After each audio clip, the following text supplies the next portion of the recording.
Hey everyone, welcome back. Today we are talking about something that so many English learners struggle with, and honestly, a lot of native speakers do too. Starting a conversation. You're at a party, a coffee shop, a work event, or even just waiting in line somewhere. You see someone you want to talk to. Maybe you're in a new class, or you just moved to an English-speaking country. And your brain freezes. What do you say? How do you start without sounding weird, too formal, or too awkward?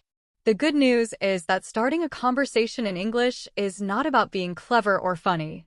It's about being low pressure, observant, and a little bit brave. Today, I'm going to give you a complete system for starting conversations in English. Real scripts, real examples, and the psychology behind why some openings work and others don't. Let's get into it. First, let's talk about the biggest mistake people make. They try too hard. They memorize a perfect, complex sentence like, "Pardon me, would you be so kind as to tell me the time?" That's not a conversation starter. That's a historical reenactment.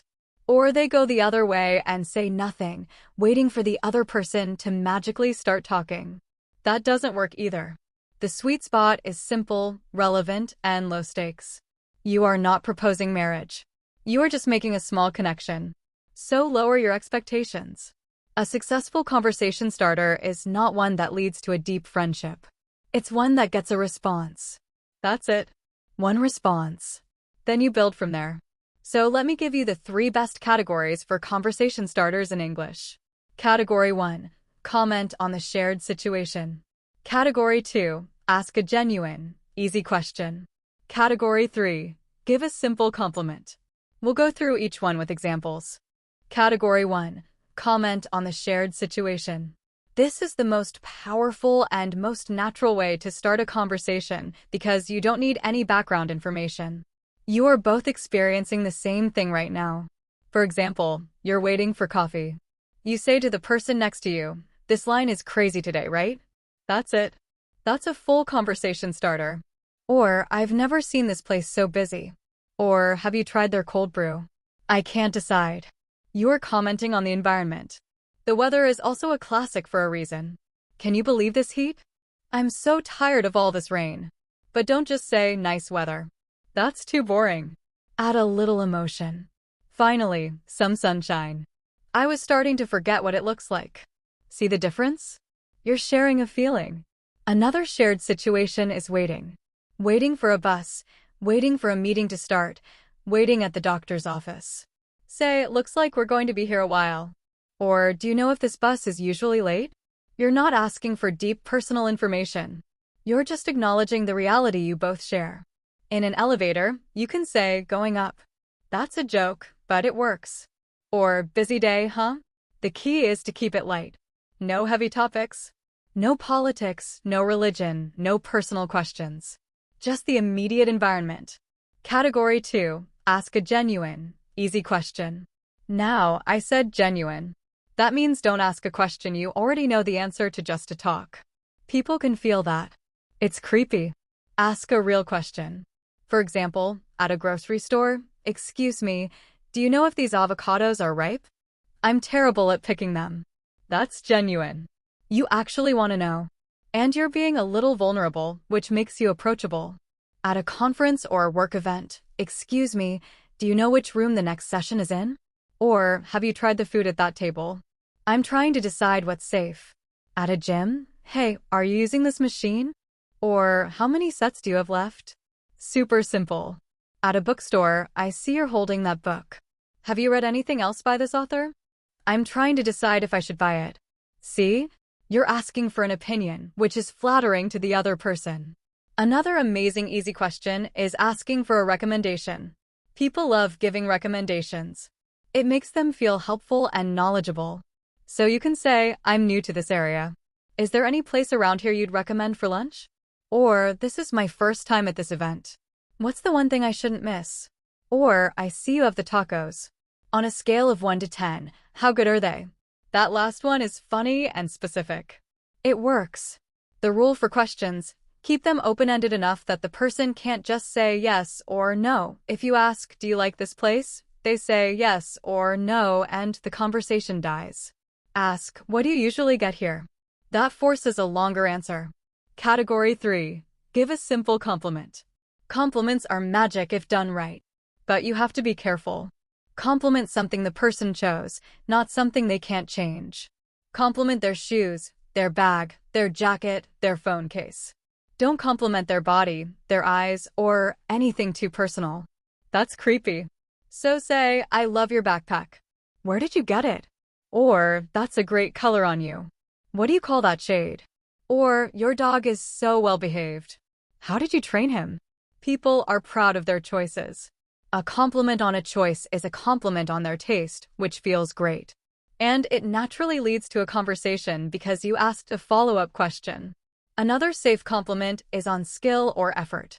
At a gym, that's impressive form. How long have you been lifting? At work, I really liked your point in the meeting. How did you get into that area? At a concert, you really know all the lyrics. Are you a huge fan? See the pattern? Notice something positive, say it simply, then ask a small question. That question is what turns a compliment into a conversation starter. Now, I want to give you specific phrases you can use tomorrow. For any situation, memorize these 5 low-pressure openers. Number 1. What do you think of thing right in front of you? For example, what do you think of this music? What do you think of the food? Number 2. How's your day, week, event going so far? Simple, friendly, not too personal. Number 3. This is my first time here. You. That's great because you admit vulnerability and invite them to share their experience. Number 4. I couldn't help but notice your shirt, laptop sticker, book. That's cool. Where'd you get it? Number 5. Sorry to bother you, but quick question. Do you know? And then ask something easy. The sorry to bother you lowers the pressure. It gives them permission to say, I don't know, and walk away. But most people will stay and help. Now, let's talk about what to do after you start. Because starting is only half the battle. After the other person responds, you need to keep it going. The secret is something called conversation threading.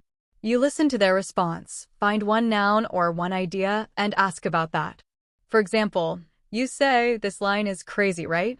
They say, I know, I've been here for 15 minutes already. You pick the noun 15 minutes. You say 15 minutes? That's rough. Do you come here often? They say, yeah, about once a week. The coffee is worth the wait. You pick the coffee. You say, what do you usually get? I need a recommendation. And just like that, you're having a real conversation. You don't need a script. You just need to listen and ask about the last thing they said. Another tip. Use their name if you learned it. Nice to meet you, Sarah. So, Sarah, what brings you here today? Names create connection. Also, don't interview them. Don't ask question after question like a police interrogation. Share something about yourself too. They say, I've been here 15 minutes. You say 15 minutes? That's rough.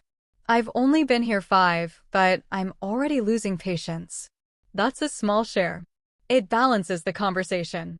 What if they give a short answer? Some people are shy or busy. That's fine. Don't push. You can say, well, have a good one and smile. That's a successful interaction.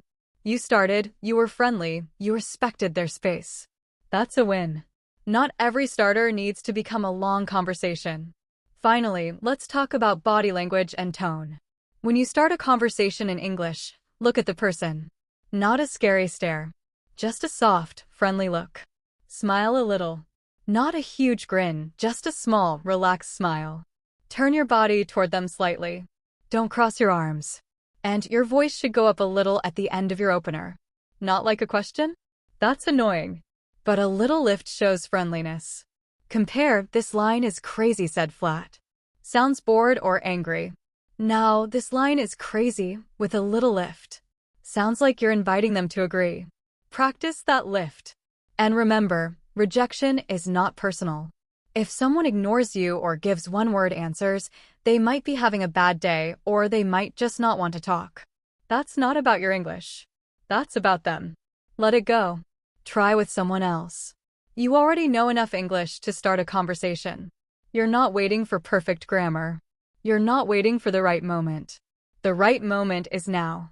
Just say something small. Most people are lonely. Most people want to be talked to. You are actually doing them a favor by starting. So take a breath, smile, and say, hey, what do you think of this place? You've got this. I'll see you in the next video.